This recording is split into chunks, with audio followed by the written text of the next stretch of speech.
مبارک مناسب ته هغه خبره ته موږ بیان کړ. شیخ صاحب مبارک تر موږ ډېر ژوند تېر کړی وو، ډېر وخت مو سره تېر کړی وو. رب العزال یو داسې جامع صفات پکې ایښوه یقینا چې اوس څه انسانان دي چې موږ یو نو نو دا صفات نه ویلي. هذا الشيخ صاحب مبارک رب العزال یو عجیب علم ورکړی وو، لکه نوم چې د نابغه و د الجنابغة العسل وو، دغسې یو ناپیدا انسان و د دې ځمکې په مخ باندې عجیب کمالات پر تعالی ورکړي وه. عجیب اشجع الناس فی عصره، خپل په زمانه کې عجیب دلاوره انسان و. دا خدمت د مزل عجیب په دلاورۍ باندې وکړي، په ټول عمر باندې د چا څخه پر شا شوی نه دي. موږ ته د دورې په پلان باندې ویل زما د قسم په الله یې په دې فخر کوم چې ما یو څوک د حضرت امام ابو حنیفه رضی الله تعالی عنه پر مذهب باندې شهید کړي او بیا ورځ د آخرت رب العزال د حضرت امام ابو حنیفه سره راپورته کړي. دا زما فخر دی. موږ سره په دوره کې مشفقان چا ټلیفون ورته راوکړي چې ته به راوځې میدان ته. حضرت شیخ صاحب مبارک هغه ته وویل چې چېرته مې غواړې په کوم میدان باندې موږ حاضرېږو، موږ کله چا ته میدان نه پرېږدو. دا زموږ فخر دی، دا زموږ ارمان دی چې موږ په ورځ د آخرت باندې د حضرت امام صاحب مبارک پر مذهب باندې خپله وینه قربان کړې وي او بیا د حضرت امام صاحب مبارک پر مذهب باندې هلته د حضرت امام صاحب سره یو ځای شو. موږ حضرت امام صاحب مبارک ته څه عقیده لرو؟ د حضرت شیخ صاحب مبارک یو عاشق انسان و، د خدای د رسول صلی الله علیه وسلم داسې عاشق و لکه دا خدای صاحب چې وویل چې د رسول علیه السلام سلامونه به ورته راتلل، یقینا هم ورته راتلل.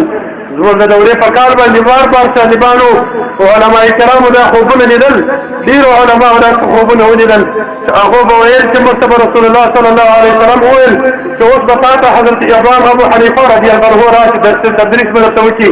موږ به انتظار ناست وو، حضرت شیخ صاحب مبارک به هغه میدان ته حاضر شو. سخي انسان رب العزال عجیب سخا ورکړی وه، یو عجیب حلیم انسان و حضرت شیخ صاحب مبارک.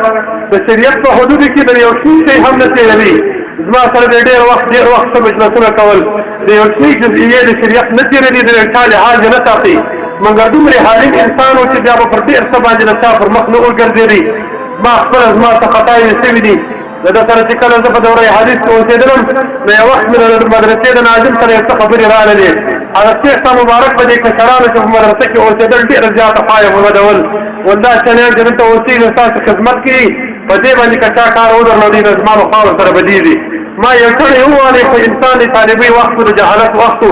حضرت شیخ صاحب مبارک ورسره باندې راغی په دغه حال کې دومره حلیم انسان و، د خپله ډېره درده څخه یې بېرته مخ راته وګرځوي پر بله خوا باندې بېرته را باندې را وګرځېدې، بیا راته وخندله او بیا یې ډېره په یو سړه سینه باندې راته وویله چې ګوره دا سړیان زموږ ستاسې خدمت کوي، د دغو سره داسې ژوند مه کوي.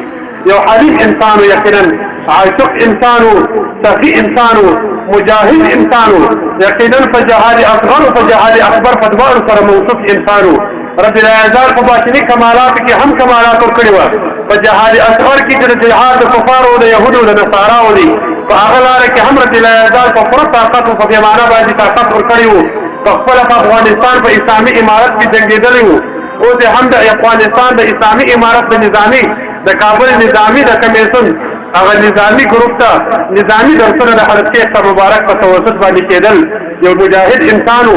موږ تاسو ته رب العزال دا طاقت راکړي چې د شیخ صاحب مبارک لار څنګه کړو. ګورئ مسلمانانو ای علماو دا حالات پر موږ تاسو راځي. اوس ما درته وویل چې مجلس وخت کم و، اوس هم دا مولوي صاحب ولاړ دی، وخت کم دی. که نه ما به تاسو ته تاریخ بیان کړی وی. پر دې دین باندې حضرت انبیاء علیهم الصلاة والسلام مبارکانو د دین پر یوه جزئیه باندې داسې وینې ته یې کړي دي. دغه حالات پر موږ تاسو را روان دي. په دې به موږ تاسې خپل همت نه کمزوري کوو، موږ به نور خپل همتونه راپورته کوو، موږ به نور دغه مذهب ته خدمت کوو، د خپلو مشرانو لارې به ټینګو، د دغه علماء کرامو لارې به ټینګو. د حضرت شیخ صاحب مبارک چې کومه طریقه وه هغه به موږ تاسې خپلوو. د دغه لازمه له مذهبو انسانانو مقابلې ته به د قیامته پورې تیار یو. انشاءالله د قیامته پورې موږ ورته تیار یو چې زموږ په بدن کې یو رنګ ژوندی یي. موږ د ځانه سره د رب العزال سره دا وعده کړې چې موږ به د حضرت شیخ صاحب مبارک لار ټینګوو. چې زموږ په بدن کې یو رنګ ژوندی یي. موږ د خدای سره دا وعده کړې ده چې موږ به دا خوارج دا مذهب انسانان چې په دنیا کې دي د دغو مقابلو ته تیار یو. انشاءالله دا د میدان خلک نه دي، تاسو بېغمه اوسئ. په دې مذهب کې الحمدلله اوس هم داسې خلک شته چې هغه د داسې خلکو دفاع کولی شي. په حضرت شیخ صاحب مبارک رقم خلک به ډېر راته کم پیدا، ځکه دا د هغه شهیدانو په مناقبو کې جوړ دی چې کوم شهیدان د خوارجو د لاسه څخه شهیدان شوي دي. د خدای رسول صلی الله علیه وسلم مبارک فرمایي توبه لمن قتلهم وقتلوه خوشحالي دی هغه چا لره چې څوک خوارج مرداروي او خوشحالي دی هغه چا لره چې څوک د خوارج په لاس باندې شهید کړي د چا خوارج مرګ دا در نور مرګو زیادت فضیلت لري دا د خوارج په لاس شهید شوی انسان دی ترمو مسلمانانو دغه ډلې د مذهبو دا اتفاقی خبره ده چې دا خوارج دي د خدای رسول صلی الله علیه وسلم مبارک فرمایي حدیث مبارک حضرت علی کرم الله وجهه روایت نقل کی مسلم شریف حدیث دی حضرت علی کرم الله وجهه پر دې باندې باب امام مسلم پر دې باندې دی باب فی تحريض قتل الخوارج دا باب دې پر دې کې چې مسلمانان به پر دې باندې ورتيږي چې خوارج به قتلي وهابیان به مرداروي پنځپیران به مرداروي دا د دنیا خوارج به مرداروي پر دې باندې امام مسلم باندې دی دا خدای رسول صلی الله علیه وسلم مبارک څخه حضرت علی صاحب روایت نقل کی رسول علیه السلام اجماع په امت کې به یو قسم راپورته